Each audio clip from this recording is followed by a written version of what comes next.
Hello students. बच्चों, आज मैं आपको एक कहानी सुनाने जा रही हूँ।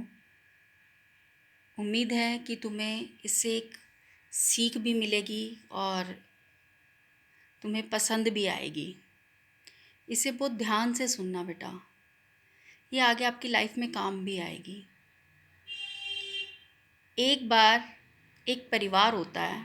उस परिवार में माँ बाप, बच्चा, बच्चे के दादा दादी, ये 5 लोग रहते होते हैं। पाँचों में बहुत प्रेम प्यार होता है। फाइनेंशियली भी सब बहुत स्ट्रोंग होते हैं। जो बच्चा है वो भी अपने दादा दादी का बहुत ध्यान रखता है, और जो बच्चे के पेरेंट्स हैं वो भी आगे अपने पेरेंट्स के बहुत ध्यान रखते हैं।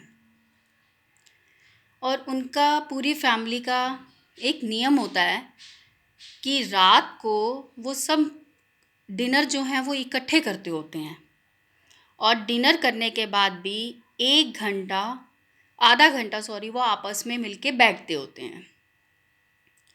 एक दिन क्या होता है, जो दादा दादी हैं किसी कारण से उनकी पेंशन में रुकावट आ जाती है, और वो काफ़ी टाइम तक अपने बच्चे को बताते नहीं, क्योंकि जो पेंशन के पैसे हैं वो डायरेक्ट अकाउंट में आते होते हैं। तो बाई चांस जब थोड़े टाइम के बाद उनके बेटे को पता चलता है कि मेरे माँ बाप की पेंशन आनी बंद हो गई है, वो बिना अपने पेरेंट्स को कुछ कहे उनका जो आधा घंटे का टाइम था रात को इकट्ठे बैठने का, उनको बढ़ाकर वो 1 घंटा कर देते हैं। और उनको लगता है कि शायद मेरे पेरेंट्स मुझे बता देंगे कि हमारी पेंशन बंद हो चुकी है, बट वो ऐसा बताते नहीं हैं। वो भी उधर से चुप रहते हैं, और आगे से जो दादा दादी हैं वो भी चुप रहते हैं। धीरे धीरे क्या होता है, जब देखते हैं कि टाइम बीत रहा है, पेरेंट्स नहीं बता रहे हैं, वो बहुत टाइम स्पेंड करते हैं उनके साथ भी, किसी तरह मतलब मम्मा को बता दें वो बच्चे की, या किसी से वो बात करे, बट दादा दादी बहुत स्ट्रोंग रहते हैं, वो नहीं बताते। फिर क्या होता है, एक दिन दादा ना अपने वो झूले वाली जो चेयर होती है उसमें ऐसे बैठ के झूल से रहे होते हैं। तो जो बच्चे के फादर होते हैं वो उनके पास जाते हैं और उनके पैरों में ऐसे बैठ जाते हैं, और उनके पैर हल्के हल्के दबाना शुरू कर देते हैं। थोड़ी देर बैठते हैं, ठीक है। फिर उसके बाद जब वो उठने लगते हैं वहाँ से, वो अपने पापा का हाथ, मतलब जो बच्चे के दादा का हाथ अपने अपने अपने हाथ में लेते हैं। मतलब दादा का हाथ ऊपर होता है और फादर का हाथ नीचे होता है। जिस कंडीशन में हम मांगते हैं उस कंडीशन में फादर का हाथ होता है, और जो दादा का हाथ होता है जिस कंडीशन में हम देते हैं उस कंडीशन में रखते हैं, हाथ के ऊपर हाथ रखते हैं। ऐसे ही एक दिन होता है, दूसरे दिन होता है, तीसरे दिन होता है, चौथे दिन होता है। वो बच्चा नोटिस कर रहा होता है कि मेरे जो मतलब पापा हैं वो दादू के पास जाते हैं, उनके पास बैठते हैं, उनका हाथ अपने हाथों में रखते हैं। इसका रीज़न क्या है?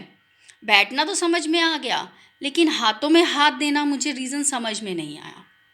वो एक दिन अपने पापा से पूछ लेता है कि पापा, मैंने ये जो हाथ के ऊपर हाथ रखा है, क्या इसका क्या मतलब है? मतलब बड़ों को ऐसे करना चाहिए हमें बड़ों के साथ, मतलब ऐसे क्यों करते हो? तो हाँ, वो कहते हैं कि कुछ नहीं, ऐसा कुछ नहीं है, वो नहीं बताते। नेक्स्ट डे वो ध्यान से देखता है, पापा अपने दादू को पैसे दे रहे होते हैं हाथ में, वही सेम पोजीशन में। उसको वो पहले नहीं दिखते पैसे, लेकिन बाद में वो दिख जाते हैं। तो वो अपने पापा को बोलता है, पापा आप दादू को इस ढंग से पैसे देते हो, और आपको क्या मम्मा ने मना किया? फिर बोलता है, मम्मा तो बल्कि दादू दादी की इतनी केयर करती हैं, इतने प्यार करती हैं जितना आप भी नहीं कर पाते। फिर आप ऐसे करके दादू को क्यों पैसे देते हो, डायरेक्ट क्यों नहीं देते? तो उसके जो बच्चे के फादर हैं वो ये बात अपने बच्चे को बोलते हैं, बेटा ये जो पैसे हैं ये मम्मा ने देने के लिए मना नहीं किया, ये इस तरीके से मम्मा ने देने ही मुझे सिखाया। मुझे पता ही नहीं था कि ऐसे पैसे देते होते हैं। मुझे ये मम्मा ने ही देने सिखाया है कि जब भी पेरेंट्स को या अपने बड़ों को कुछ दो तो इस ढंग से दो कि क्योंकि उन्होंने हमेशा हम अपने हाथ हमें देने के लिए रखे हैं, उनका हाथ कभी लेने के लिए आगे ना हो। इस ढंग से हमको उनको सम्मानित करना चाहिए कि ये आज भी ये जो नोट है ये हमारे नहीं हैं, ये हमारे बड़ों के, हमारे दादू दादी के ही हैं। इसीलिए ये हाथ उनका नीचे की तरफ है, देने की तरफ है, हमारा लेने की तरफ है। तो इससे हमें क्या सीख मिलती है? थोड़ा सा ये चीज़ अपने आप को रियलाइज़ करके बोलो।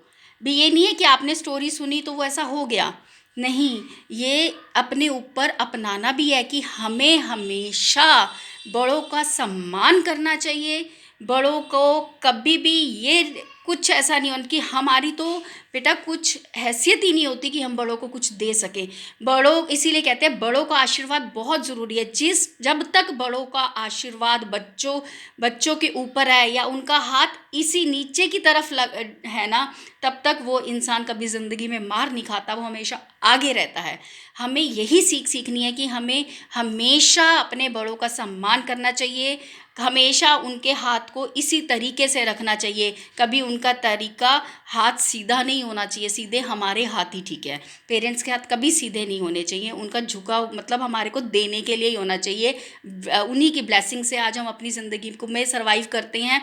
जहाँ कहीं हम उनकी ब्लेसिंग से चूक जाते हैं, वहाँ हमारे साथ गलत चीज़ें होती हैं। और अगर हम उनको ये चीज़ें उनसे लेते रहेंगे तो हमारे आगे आने वाले बच्चे जैसे तुम हो, तुम भी इसी चीज़ को ग्रहण करते रहोगे, है ना। जैसे को तैसा तो होता ही होता है बेटा। हम ये सोच लें कि हमारे माँ बाप ने मतलब ऐसे किया और हम भी ऐसे करेंगे तो हम कामयाब हो जाएंगे, वो नहीं हो सकते।